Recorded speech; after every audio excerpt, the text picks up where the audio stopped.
did it. I don't have a time to waste. Yes. Right now, I'm a bride.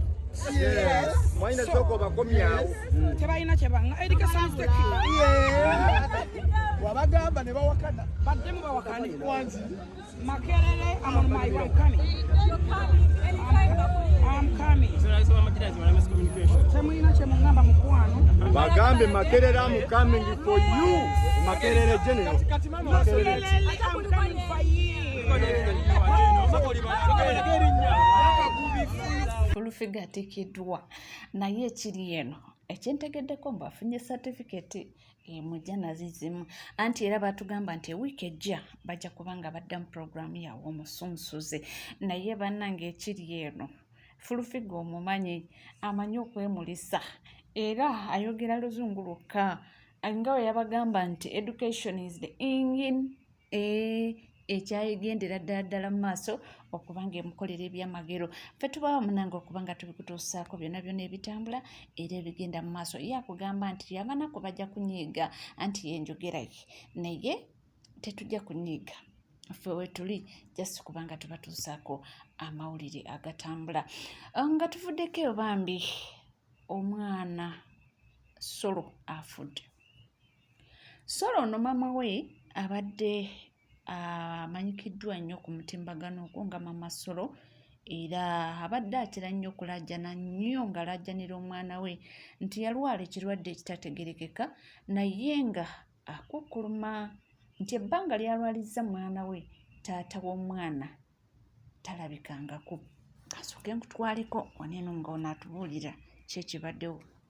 Bannaye tugenda kukola tutya bannaye mama Solo ava kunkubira agambye omwana we afudde. Bannaye bazadde bannange tugenda kukola tutya amawulire nga gazze bubi. Mama Solo agambye Solo afudde bannange. Mukama.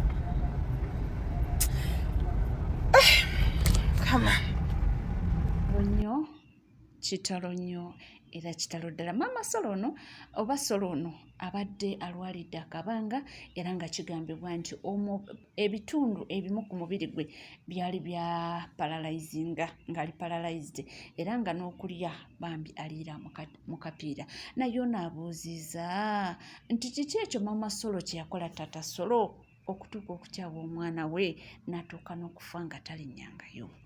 Bannaye nze njagala kumanya mama Solo kye yakola taata w'ono omwana. Twagala kumanya omusajja omukazi yakola ki omusajja okutuuka okukyawa omwana we bw'ati omwana n'atuuka n'okufa ng'omusajja talinnye mu ddwaliro. Oba wamukola ekintu kinene omwana owwo gwe weezaalya ne muba mulina obuzibu n'omukazi omwana n'akulema okujjanjaba n'atuuka n'okufa. Bannaye abasajja Bannayuganda ate oyo yandiba Muganda. Abaganda be balina emitima egyo.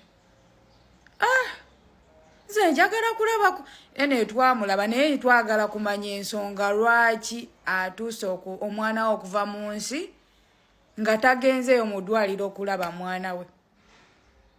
Abasajja nga muyina emitima. Mawulire ga nnaku nnyo era nga bya nnaku ddala tuyongera okuba nga tusabira mama Solo Mukama amugumye mu kaseera ng'akakazibu kayitamu. Tusabire no Solo Omukama abe nga muwekyumula ekirungi. Omwana oyo abonyaabonye nnyo naye bw'atyo Mukama bw'asazeewo. Nga tuvuddeko eyo nnaku olwaleero ba political prisoners batwaliddwa oba baleeteddwa mu kkooti nga bulijjo naye onagambye nti munnange ndi foot soldier naye nti waliwo ebintu ebimu by'otunuulira naawe n'otya. Ab'ekibiina kya Nuupu abaakwatibwa ne basibibwa mu biseera by'akalulu okuli n'omukulu Waiswa Mufumbirwa n'abasigadde baleeteddwa mu kkooti. Yes, baleeteddwa mu kkooti neera olunaku olwaleero. Ndowooza obalaba bw'oti mu vidiyo. Naye obadde okimanyi nti basobola okusibira politics obulamu bwo ne bwonooneka gavumenti n'etakyuka. Nze ndi muntu munnankyukakyuka era ndi omu ku bafuutu kigere. Naye Muzafalu amaanyi gampedde. Nangiridde wano tugenda mu UE Parliament EU Parliament tugenda bannange Trump amanyi gampedde naye njagala kwebuuza fa abafuutu bigere amanyi wegatandikidde otuggwa olwo Kyagulanyi yali kuki kikyolowooza kirigano mukafani kange ojja wano kwakanyango olaba amawulire omunango olwaleero babadde bagezaako okubanga babasabira beiru naye era tekisobose okukkakanira nga baziddwayo eruzira awo nga tuvuddewo munnange Zahara Toto obadde Zato kyakoze Prima Kadash bannange asabudde ono oba nnyinza okugamba nti amujereze n'amalayo. Were you inspired by Prima? No, because yenga yetaina anything on her that is inspirational. Huh?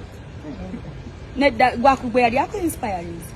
Gwe bw'omutunuulira ako inspiring afaana n'omukazi ow'ebirooto byo webale. So there's nothing inspiring about her. Secondly speaking, when it comes to so can see where my daughter baby. Let's go to Uncle Sean. Yes, how I you.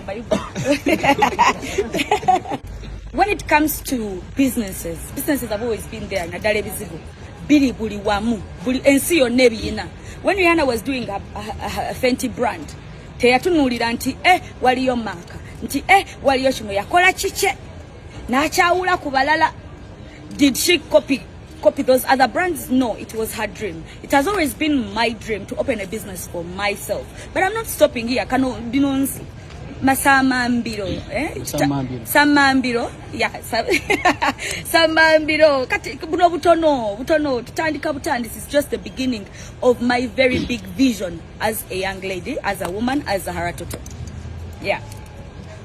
Zato omuntu ayinza okwe olunaku lwaleero ndonchinze kampani yange ngenda gita ZRL by Zato. ZRL stands for Zato Radiance Lab.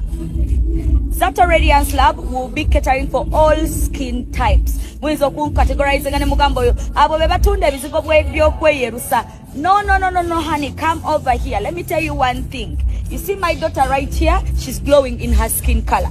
Me as her mom, I'm glowing in my skin color. My boyfriend, Mr. J, is glowing in his skin color. Sean is glowing in his skin color. So, ebizigo byengendo kubakolera mu ZRL, it will tackle each and everybody to glow in their own skin color. You want a little bit of bleaching, we will bleach you. You want to bleach, become half cast, we will bleach you. We will lighten you. You want to just glow in your natural melanin caramel color, we will give you a glow without you bleaching.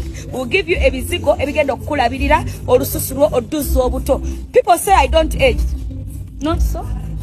Mugawe na mugawe Zato takadiwa mwaka ku mwaka. Yes, so ebizigo byange bigenda kubeera mu content wa anti-aging. Teri kukadiwa kuno mwaka tulino kuno eno sizo tulino lwanisa obukadde.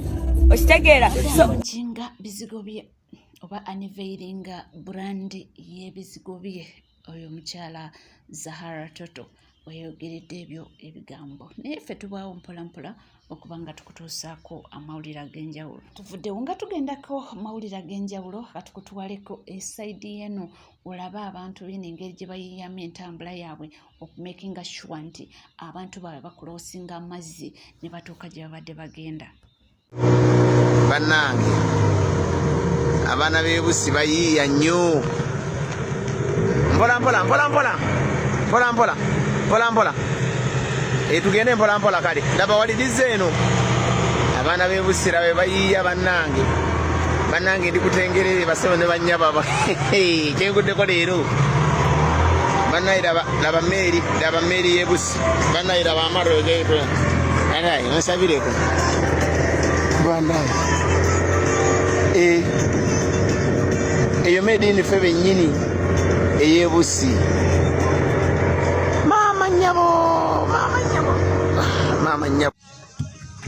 Mzazi Zito kona koyo. Mzazi Zito kojja mbisizamu eddakiika 7 zokka neyanziza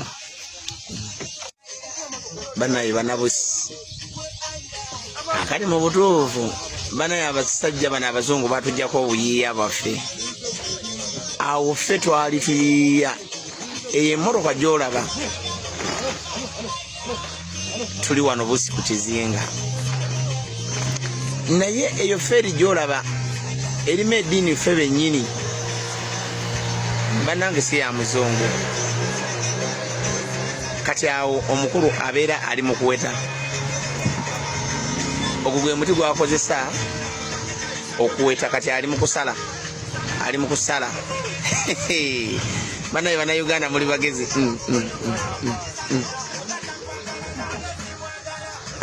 Ali mu kuweta.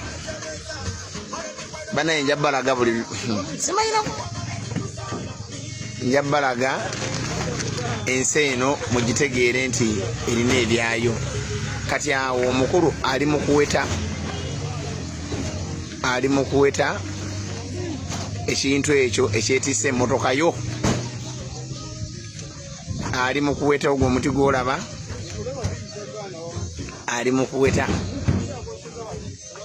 Bana vidiyo eno mpanvuko naye byewuunyisa. Oyo gwe mulaba ali mu kuweta, kiri mu kukyuka nga kyetunula eri emmotoka esobole okujja okuviiramu wano. Ekintu ekyo tekirina yingini ku mazzi kuno, wabula wakati awo mutagenda kulaba kati we basonseka eryato ne likisindika ne kisobola okutambuza emmotoka yo bwe kityo. Naawe ng'oli eyo ng'ayagala okwetemako omutwe jangu ebusi tukutambuliza emmotoka yo bwe tutyo, tugiteeka okwo nga bw'okiraba bwe kityo bwe kifaanagana. Naye nga mbagaliza ekiseera ekirungi, Mukama abankuume. Bali kubanga weekomidde ku Legit TV 256 tuweerabira kubanga osubscribinga, ringinga that notification bell, sharinga, likinga ebisigadde butereeva mawulire nja kubanga nga kuwa era nja kubanga nga kutuusaako wona w'oli wona wosinzidde. Tuula tuzikalira nnyo era tukomawo.